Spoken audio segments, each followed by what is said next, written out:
Data gave almost everything he had to Starfleet. He wore its uniform, followed its orders, risked his existence for its officers. He saved the Enterprise more times than most people aboard could probably count, and Starfleet trusted him. Trusted him enough to make him a lieutenant commander. Trusted him enough to make him second officer of its flagship. And then, one day, Data said no. A scientist wanted to dismantle him, to take him apart with no guarantee that what came back together would still be him. Data refused. And when refusing wasn't an option, he tried to resign. That's when the organization Data had given everything to found itself asking a question that should have been answered years ago. Was Data actually allowed to say no? That's the part I can't get past. Because Starfleet understood everything Data could do. It just never completely understood who he was. And I think the reason why becomes painfully clear when you look at what happened when Data finally wanted something for himself. Grab a seat in 10 forward. This one stays with you. The most useful man in Starfleet. Let's start with the Data his crewmates came to love because that matters for where this is going. Data is brilliant. Dependable in a way no organic officer could ever be. Extraordinarily capable, stronger than almost anyone aboard, faster, precise beyond measuring. Loyal without a flicker of ego, physically resilient in environments that would kill his crewmates in seconds, and endlessly, genuinely curious about music, about painting, about poker, about people. His crewmates trust him. Picard respects him. You can hear it in how the captain says, "Mr. Data," the same weight he gives his most senior officers. Geordi loves him as a friend, plainly and genuinely, one of the most important relationships in Data's life. Data belongs on the Enterprise. Or, at least, it seems like he does. Because here's the thing I noticed when I went back through the early seasons, and once I noticed it, I couldn't stop seeing it. Data was remarkably easy to value, because Data was remarkably useful. Whenever there's something impossible to calculate, Data. Whenever there's something dangerous that others may not survive, Data is uniquely capable, and everyone knows it, and he volunteers before anyone has to ask. Something requiring perfect recall, endless patience, a mind built for it, Data. His ability to function without sleep makes him uniquely suited to duties his human crewmates simply can't sustain. The brutal computations belong to him because he doesn't get bored. None of this is cruelty. I want to be really clear about that. Nobody on that ship is using him cynically. It's just that every one of Data's differences happens to translate directly into utility, and when someone's differences are that useful to an institution, that institution never has to actually sit with them. It can admire the output and skip the person. And I started wondering something uncomfortable. What happens when the most useful person in the room stops being useful and starts asking for something? Because that's exactly what happens in The Measure of a Man. On Trial for Existing. Season 2. A cyberneticist named Bruce Maddox arrives on the Enterprise with transfer orders. He has spent years studying Data from a distance, and he was, in fact, the one voice on the committee that opposed Data's entry into the Academy in the first place. And now he wants to take Data apart. Download his memories, disassemble the positronic brain nobody has ever been able to replicate, and, he is confident, reassemble him afterward. When Data asks pointed questions about that confidence, the answers get thin. So Data does the reasonable thing. He declines the procedure, and when the transfer orders make declining impossible, Data does the only thing left to him within the rules. He resigns his commission, and that is when it happens. Maddox challenges the resignation itself, and the question that lands in front of the JAG officer is not, should this experiment happen, it's something much stranger. Whether Data's resignation is his decision to make.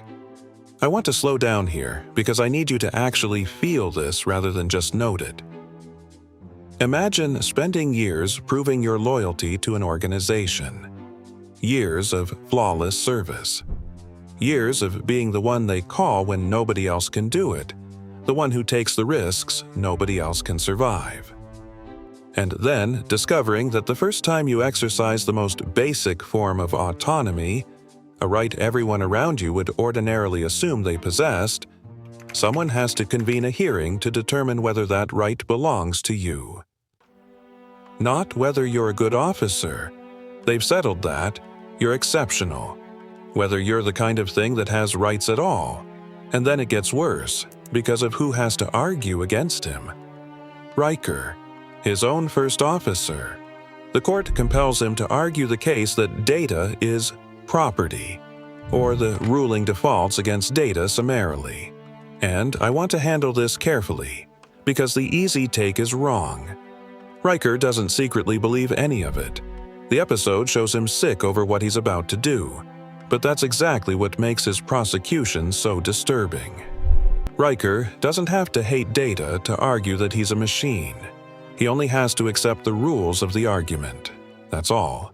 Except that person is a box with human dimensions, and then demonstrate, hand detached at the wrist, off switch flipped in open court, Pinocchio is broken. The data doesn't fit the box. Riker does it brilliantly, because within those rules the case practically argues itself, and that should scare you more than a villain would. The machinery for reducing data to property was just sitting there in the categories everyone already used, waiting for someone to be required to pick it up.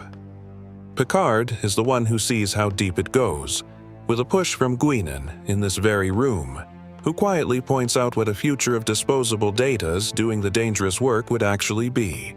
Whole generations of disposable people. There's an old word for that, and Picard says it out loud in the courtroom. And Data wins. Louvois rules that he has the right to choose. Relief. Genuinely, it's one of the great endings in the franchise. Surely, after this, they understood. And then Data became a father. Then they came for his daughter. Season 3. The Offspring. Data returns from a cybernetics conference, disappears into his lab for weeks, and then invites Geordi, Wesley, and Troy to meet something he's built. Her name is Lal, his daughter. And I don't want to rush past what's actually happening here because it's bigger than the science. Data is not studying humanity from the outside anymore. Observing, imitating, taking notes. He's creating a relationship that belongs to him. He is responsible for someone now. He teaches her how to walk, how to speak, how to sit with the strangeness of being the only one of your kind, which is a lesson no one else in the galaxy is qualified to give. He answers her questions. He shows concern for her. He watches her exceed him. She uses a contraction, casually. The thing his own programming has never once allowed, and he is not threatened by it. He's proud. Data is becoming something Starfleet may never have imagined him becoming, a father. And once again, Starfleet encounters something it does not understand. And watch its instinct, because the instinct is the whole story. The instinct is institutional. Study it, evaluate it, convene the experts and determine what should happen. Within days, Admiral Haftel is on his way to the Enterprise, in person, to assess Lal, and assess, it becomes very clear, means deciding whether she should be removed. Taken from the ship, raised in a Starfleet facility, among specialists, among strangers. Data's instinct, meanwhile, is not institutional. It's personal, and it's 4 words long. That's my daughter. First, a Starfleet hearing had to decide whether Data had the right to control his own existence. Now the question is whether Data should control the future of his child. And this, right here, is where I think Starfleet's real problem with Data finally becomes visible. It wasn't cruelty. It wasn't hatred.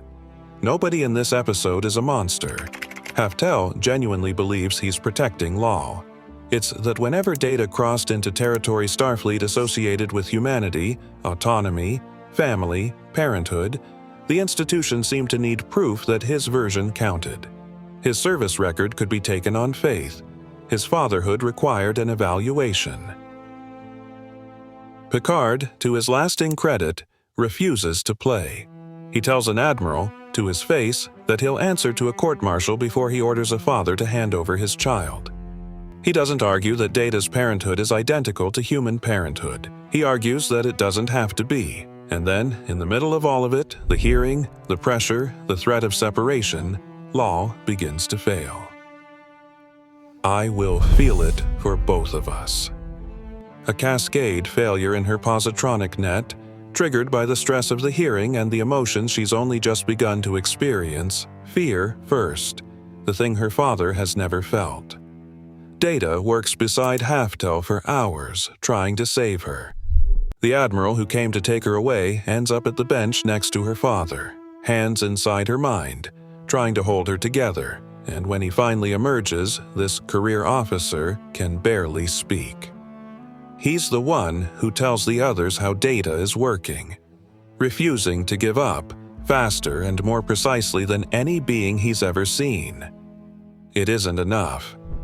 Data goes to her, and Lal, who has begun experiencing emotions her father has spent his life trying to understand, uses the time she has left to tell him she loves him.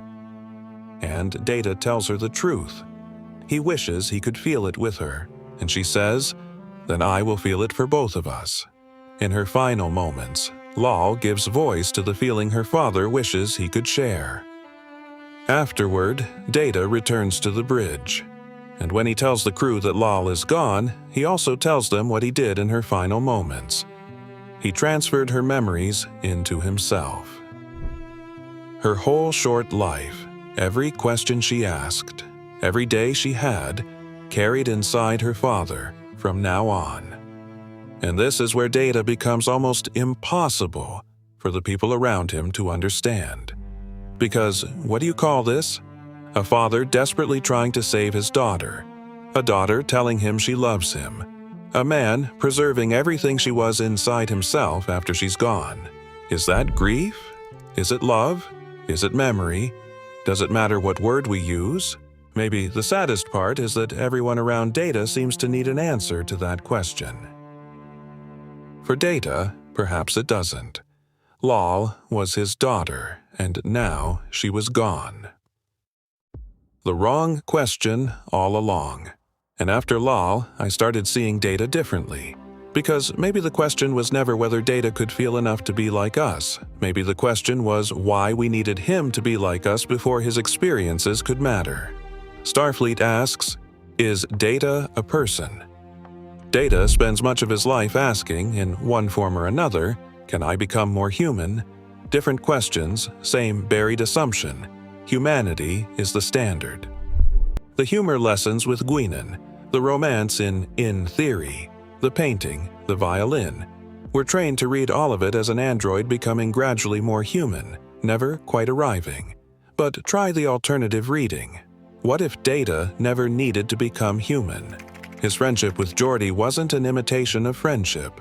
It was friendship. His relationship with Lal wasn't simulated fatherhood. It was fatherhood, protective, humble, proud, and in the end, bereaved. His loyalty wasn't artificial loyalty running on a subroutine. It was Data's loyalty, proven again and again at enormous cost. His life belonged to him. A court had to say so, but it was true before the court said it. Maybe Data spent years trying to become more like humanity, because humanity never gave him another language for what he already was. The case against everything I just said. But there's a problem with everything I've just told you, and if I don't make the case against my own thesis, this whole video is just a prosecution, because Starfleet accepted Data into the Academy. An android unprecedented. Trained him, promoted him on merit until he stood third in command of the flagship. When his personhood was challenged, it was Starfleet's own court that vindicated him. When his daughter was threatened, a Starfleet captain put his career on the line. And his crewmates didn't merely tolerate him. Whatever Starfleet as an institution struggled to understand, Geordi rarely seemed to need Data to justify why their friendship counted. Data was not universally treated as an object. Far from it, so maybe Starfleet understood Data better than I'm giving it credit for. And here's where I landed. And I think it's what makes this story more painful, not less. Data wasn't surrounded by people who hated him. He was surrounded by people who loved him, and sometimes still didn't completely know how to see him. You can love someone and still misunderstand them. The man who let Data be Data, which brings me back to Picard. Quietly, this time. I'm not going to tell you Picard perfectly understood Data. He didn't, and he'd be the first to say so, but Picard seems to understand something more fundamental than everyone else. When Data's personhood goes on trial, he doesn't ultimately try to prove that Data is human. He can't. And in his closing, he all but admits he can't even prove his own consciousness to a hostile standard. What he defends is narrower and infinitely more important. Data's right to determine his own existence. Not you are one of us, but you belong to yourself. And maybe that's what Data needed all along. Not someone to finally tell him, you're human now, but someone willing to say, in a courtroom, to an admiral, wherever it cost something, you don't have to be. Picard's gift to Data was never understanding everything about him. It was respecting him even when he couldn't. You know someone like Data, and maybe that's why Data's story still hurts all these decades later, because you don't have to be an android to know what it feels like to be valued for what you can do. The dependable one, the smart one, the strong one. The person everyone calls when something goes wrong. People can love you, they can admire you, depend on you, promote you, thank you sincerely and often. And somehow, still rarely, stop to ask what it's like to be you. If that sentence landed somewhere specific for you, a job, a family, a friendship, then you already understand Data better than most of Starfleet ever did. The person standing in front of them. So, walk back into that courtroom one last time. At the beginning of this video, the question on the table was, is Data allowed to say no? But the question has changed shape now. Starfleet's failure wasn't simply that it questioned Data's personhood. The unprecedented forces institutions to confront questions their rules were never designed to answer.